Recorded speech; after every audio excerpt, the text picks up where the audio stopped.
Bonsoir à tous, bienvenue sur France 24. On ouvre ce journal avec cette inquiétude qui commence à grandir dans le monde autour du Covid. Ces dernières semaines, la Chine a assoupli ses mesures de restriction et les contaminations ont explosé dans le pays, ce qui fait craindre une recrudescence des cas dans le monde entier, d'autant que Pékin lèvera toutes les restrictions sur les voyages à partir du 8 janvier. Natacha Miret. On passe à l'Ukraine et ces nouveaux bombardements qui ont visé Kherson dans le sud du pays. Une maternité a été touchée quelques jours plus tôt, le 24 décembre. Un bombardement avait déjà fait 16 morts dans cette ville, reprise aux Russes fin novembre. Les précisions de Jules Boiteau.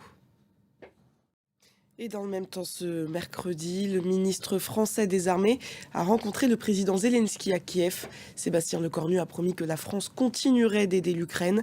C'est sa première visite dans le pays depuis le début de la guerre. Natacha Miret. Ces tensions toujours très vives entre le Kosovo et la Serbie. Dans un souci de les apaiser, le président serbe a appelé ce mercredi la minorité serbe du nord du Kosovo à cesser les manifestations. On connaît désormais le verdict du procès de l'attentat de Grand Bassam, survenu en mars 2016 sur une plage. 11 accusés ont été condamnés à la prison à perpétuité, dont 7 par contumace. 14 autres accusés sont en fuite ou détenus au Mali. Les précisions de notre correspondante à Abidjan, Sadia Manjo. Cette annonce du pape François concernant la santé de son prédécesseur, le souverain pontife affirme que Benoît XVI est très malade.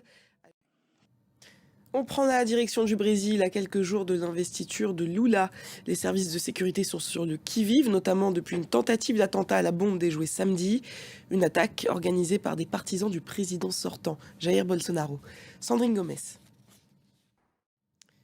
Cette grève des médecins généralistes qui touche toute la France, elle a débuté lundi et pourra durer jusqu'à la fin de la semaine. Lors d'un déplacement dans un hôpital à Annecy, le ministre de la Santé a jugé cette grève particulièrement malvenue, alors que les épidémies de grippe, de Covid et de bronchiolite explosent en France. Etanadji. Et c'est la fin de cette édition. Merci de l'avoir suivi. L'information continue sur France 24.